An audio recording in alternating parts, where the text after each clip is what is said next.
Hello দর্শক বন্ধুরা, আমি এমডি তারিক আর আপনারা দেখছেন কৃষি চ্যানেল। আজকে আপনাদের সাথে শেয়ার করছি কম্পোস্ট সার কী করে বাড়িতে তৈরি করতে পারবেন। বাড়ির যে সব সবজিগুলো আমরা ফেলে দিই বা ওয়েস্টেজ যে জিনিসগুলো থাকে আমাদের বাড়িতে, সবার বাড়িতেই থাকে, তো সেগুলোকে আমরা কাজে লাগাতে পারি কিভাবে। প্রথম থেকে শেষ অবধি দেখার চেষ্টা করবেন অনুগ্রহ করে। ওকে, তো চলুন শুরু করা যাক। এখানে আমি নিয়ে নিয়েছি একটি মাটির কলসি। আপনারা দেখতে পাচ্ছেন কিন্তু তলায় একটা ফুটো করে নিয়েছি। চাইলে আপনি ফুটো করতে পারেন, না চাইলে না করতে পারেন, তবে ফুটো করলে ভালো হয়। আর সাইডে আমি ফুটো করিনি, এই সাইডগুলোতে আপনি ফুটো করতে পারেন চাইলে। বাতাস আসা যাওয়া করতে পারে, কারণ মাটির কলসিগুলোতে মানে অসংখ্য ছিদ্র থাকে যেগুলো আমাদের চোখে দেখা যায় না, বাট আপনি যে কোনো পাত্রেই তৈরি করতে পারেন কম্পোস্ট সার। তবে মাটির কলসি বা মাটির যে কোনো পাত্র আপনার জন্য বেস্ট হবে কম্পোস্ট সার তৈরি করার জন্য। এছাড়া যদি আপনার বাড়িতে এরকম ধরনের কোনো গার্ডেন থাকে, আমার এখানে যেরকম মানে জায়গা রয়েছে, তো সেই জায়গাতে গর্ত করেও আপনি তৈরি করতে পারেন, সেটা বেস্ট হবে সব থেকে। নিয়ে নেব কিছু পেপার। ওকে, পেপারগুলো কিন্তু কম্পোস্ট সারে পরিণত হয়ে যাবে, সো কাগজ বা পেপার আপনি নিয়ে নিতে পারেন। আমি ফার্স্টে এটা দিয়ে দিব। হ্যাঁ, দিয়ে দিলাম। মুখটা ছোট অবশ্য, কলসি সাধারণত মুখগুলো ছোটোই হয়। যে কোনো ধরনের আপনি মাটির জিনিস ইউজ করতে পারেন। তো আমি কিছু কাগজ দিয়ে দিয়েছি এবং আমি ব্যবহার করব গার্ডেন সয়েল। ওকে, আপনারা এখানে দেখতে পাচ্ছেন বিভিন্ন মাটি পড়ে রয়েছে, মাটিগুলোই আমি ইউজ করেছি, মানে গার্ডেন সয়েলগুলো ইউজ করছি। বিকজ আপনারা যে কম্পোস্ট সার বানাবেন সেটা কম্পোস্ট সারে পরিণত করতে, অর্থাৎ এই জিনিসগুলো পড়ে রয়েছে এগুলোকে পচাতে সাহায্য করবে ব্যাকটেরিয়া। তো ব্যাকটেরিয়াটা কোথায় পাবেন? ব্যাকটেরিয়া থাকে মাটিতে। আপনার প্রত্যেকজনের বাড়ির যে মাটি রয়েছে, মাটিতে কিন্তু ব্যাকটেরিয়া থাকে, অসংখ্য হাজার হাজার কোটি কোটি লাখ লাখ ব্যাকটেরিয়া থাকে। এই ব্যাকটেরিয়াগুলোই পচাতে সাহায্য করবে। তো আমরা প্রথমে হালকা করে মাটি দিয়ে দেব, 1 মুঠ মতো পরিমাণ দিয়ে দিলাম আমরা এর ভিতরে। সো দিয়ে দিলাম। এতে কি হয়, ব্যাকটেরিয়াগুলো সবসময় থাকে মাটিতে অলরেডি, বাট সেটা চার্জ হয় না, মানে তারা শক্তি পায় না। যখনই আপনি কোনো সবজি বা পচার জিনিস বা কিছু ফেললেন মাটিতে, তখনই তারা চার্জ হয়ে যায় এবং তারা খেতে শুরু করে এবং খেয়ে সেটাকে ফুললি কম্পোস্টে পরিণত করে দেয়। আপনারা এখানে দেখতে পাচ্ছেন আমি কিছু পাকা পেঁপে নিয়েছি, অর্থাৎ আমার গার্ডেনে বিভিন্ন ধরনের পাকা পেঁপেগুলো পাখি খেয়ে ফেলে দেয়, সো এই পড়ে আছে। তো এইগুলো আপনি নিতে পারেন। এইগুলো নিলে আপনার তাড়াতাড়ি পাকা জিনিস বা সবজি, যেগুলো আপনারা লক্ষ্য করতে পারছেন, এখানে পটল রয়েছে, পেঁপের যে ছিলকা সেটা রয়েছে, তারপর এখানে বিভিন্ন ধরনের যত রকমের সবজি হয় সব কিছুই রয়েছে। এগুলোকে আমরা যতটা পারবো একটু ছোট করে দেব কেটে।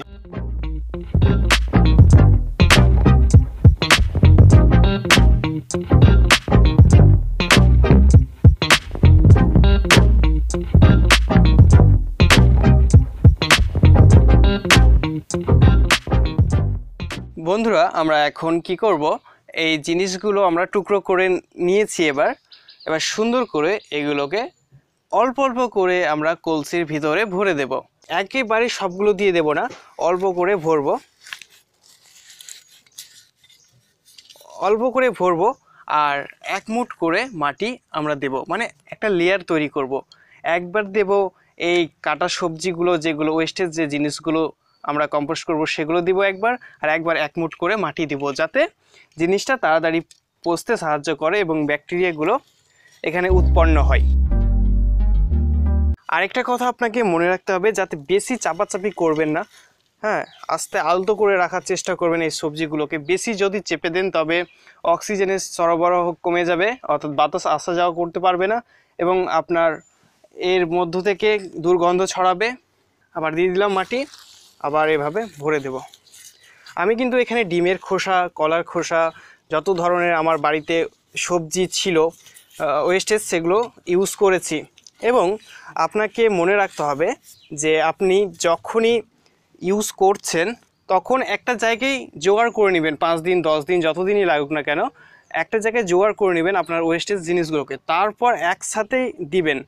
এমন না যে প্রত্যেক দিন হচ্ছে আপনার ছাঁটাই অংশগুলো আর প্রত্যেক দিন আপনি এই মাটির পাত্রে বা যেটাতে আপনি কম্পোস্ট সার বানাচ্ছেন সেটাতে কিন্তু আপনি দিচ্ছেন। সেটা কখনোই করবেন না, কারণ নিচেরগুলো আস্তে আস্তে পচে যাবে কিন্তু উপরেরগুলো আবার পচবে না। তাই লক্ষ্য রাখবেন যখন আপনি কোনো জিনিসকে কম্পোস্ট করছেন তখন একসাথে ভরবেন, যতটা আপনি জোগাড় করে নেবেন 5 দিন 10 দিন ধরে, তারপর একসাথে সবগুলোকে ভরে দেবেন।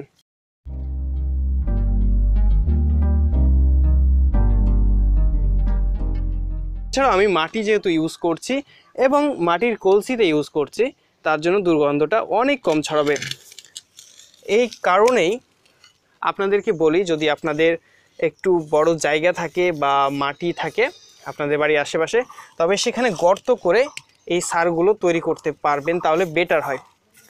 আর আপনারা হয়তো অনেকেই মনে করছেন যে আমি পুরো হাত দিয়েই করে দিচ্ছি, তবে আমার কাছে এটা অরুচি মনে হয় না, বিকজ আমরা এটা নিজেরাই খাই বা ইউজ করি, সেটাই আমি এখানে দিচ্ছি।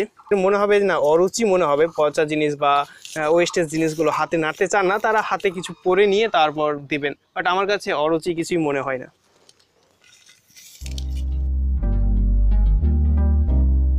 আমি ডিমের খোসা এবং সব কিছুই ইউজ করছি, বিকজ ডিমের খোসা আপনারা জানেন ডিমের খোসাতে ক্যালসিয়াম থাকে এবং ডিমের খোসা একটি নাইট্রোজেন সারের উৎস। এছাড়া আপনি চায়ের যে চা খেয়ে ফেলে দেন, সেটা আপনাদের এর আগের দিনই বলেছি, সেটাও ইউজ করতে পারেন, তবে চাটাকে ধুয়ে, চা পাতিটাকে ধুয়ে ইউজ করবেন, সেটা আবার পটাশিয়াম থাকে সেটাতে, তার জন্য সেটাও একটা নাইট্রোজেন সারের উৎস হিসাবে কাজ করে,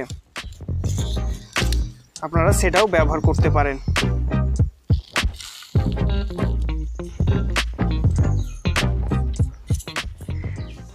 এখন হয়তো ভরে যাচ্ছে জিনিসটা, বাট যখন এটা পচতে শুরু করে দেবে, তখন এটা আস্তে আস্তে বসে যাবে নিচের দিকে, মানে কমে যাবে।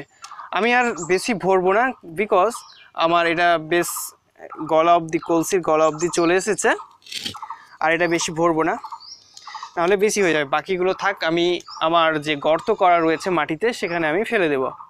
ওকে, আপনাদের জন্যই আমি এটা দেখানোর জন্যই এটা করলাম তৈরি, নাহলে তো আমি মাটিতে গর্ত করে ফেলে দেবো। এবার লাস্ট স্টেজে আপনাকে কী করতে হবে, যাতে দুর্গন্ধ বেশি না ছড়ায় এবং জিনিসটা ভালোভাবে কম্পোস্ট সারে পরিণত হয়ে যায়, তার জন্য লাস্ট স্টেজে আবার মাটি দিয়ে দিব। হ্যাঁ, এভাবে মাটি দিয়ে দিব। দেখুন মুখটা আমি মাটি দিয়ে এভাবে বন্ধ করে দিলাম। সে আপনার মুখটা বড় হতে পারে, আপনি একটা লেয়ার দিয়ে দেবেন মাটির ছিটিয়ে, এবং চাইলে আপনি হালকা করে এই ধরনের পেপারগুলোকে ছিঁড়ে দিয়ে দেবেন মুখের ওপরটাতে, এভাবে দিয়ে দেবেন। আর আমরা এখন কাঁচা সবজি বা ছাঁটাই সবজিগুলো ইউজ করছি বলে আমাদেরকে জল দেওয়ার কোনো প্রয়োজন হবে না, এভাবে দিয়ে দেব। জল দেওয়ার প্রয়োজন হবে না, তার কারণ হচ্ছে কি, এই ধরনের কাঁচা সবজি বা কাঁচা জিনিসগুলোতে 70% জল থাকে অটোমেটিকভাবে, প্রাকৃতিক উপায়ে, তার জন্য আমাদেরকে জল দেওয়ার প্রয়োজন হয় না।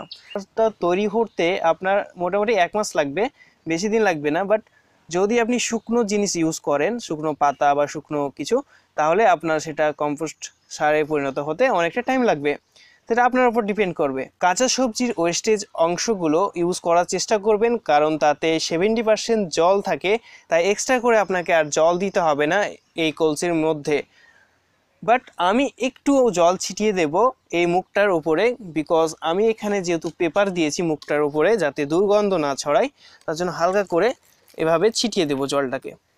প্রিয় দর্শক, আপনাদেরকে একটা জিনিস মনে রাখতে হবে, সেটা হচ্ছে লেবু জাতীয় যত রকমের ফল হয় যেগুলোতে অ্যাসিড থাকে, আপনারা জানেন লেবু জাতীয় ফলে অ্যাসিড থাকে, তার জন্য সেই লেবু জাতীয় ফলের খোসাগুলোকে আমি ইউজ করব না। বাকি আপনি যে কোনো ধরনের ওয়েস্টেজ খোসা হোক, বিভিন্ন ফলের বা আপনার সবজির ওয়েস্টেজ অংশ হোক, সবগুলোই আপনি ব্যবহার করতে পারেন। আর এটা পরিমাণের কোনো ব্যাপার নেই, আপনি চাইলে 10টা ডিমের খোসাও দিতে পারেন, 4টা ডিমের খোসাও দিতে পারেন, বা সবজি আপনি দিতে পারেন। বন্ধুরা, এখন আমাদের কাজ শেষ, এটাকে ঢাকনা দিয়ে আমি যে কোনো একটি জায়গায় রেখে দেব, সে ছায়া জায়গায় হোক বা রোদে হোক, আপনি যেখানে ইচ্ছে রাখতে পারেন, এবং 1 মাস পর এটাকে খুলে দেখব যে অ্যাকচুয়ালি এটা কতটা কম্পোস্ট সারে পরিণত হয়েছে। আশা করি এটা কম্পোস্ট সারে পরিণত হয়ে যাবে এবং আপনারাও এটা তৈরি করতে পারেন। আপনারা যদি চান তবে অনলাইন থেকেও কম্পোস্ট সার কিনতে পারবেন, প্যাকেট হিসেবে পাওয়া যায়। যদি আপনি অনলাইন থেকে কিনতে চান তবে আমার ভিডিও ডেসক্রিপশানে লিঙ্ক আছে, সেখান থেকে অনলাইন অ্যামাজন থেকে অর্ডার করতে পারেন। তাছাড়া আপনাকে তো বললাম বাড়ির ওয়েস্টেজ জিনিস থেকে বানিয়ে নেবেন, সেটাই বেটার হবে। ওকে, আশা করি ভিডিওটি ভালো লেগেছে। ভিডিওটি ভালো লেগে থাকলে একটি লাইক করতে ভুলবেন না। পারলে প্রিয়জনদের সাথে এই ভিডিওটিকে শেয়ার করতে পারেন। নতুন হলে লাল বাটনটি প্রেস করে সাবস্ক্রাইব করে পাশের বেল আইকনটা প্রেস করতে ভুলবেন না পরবর্তী ভিডিওর আপডেট পেতে। ততক্ষণের জন্য ভালো থাকুন, সুস্থ থাকুন। আর আপনার যদি মনে কোনো ধরনের প্রশ্ন থেকে থাকে তবে অবশ্যই কমেন্ট বক্সে জানাবেন। ভালো থাকুন, ধন্যবাদ।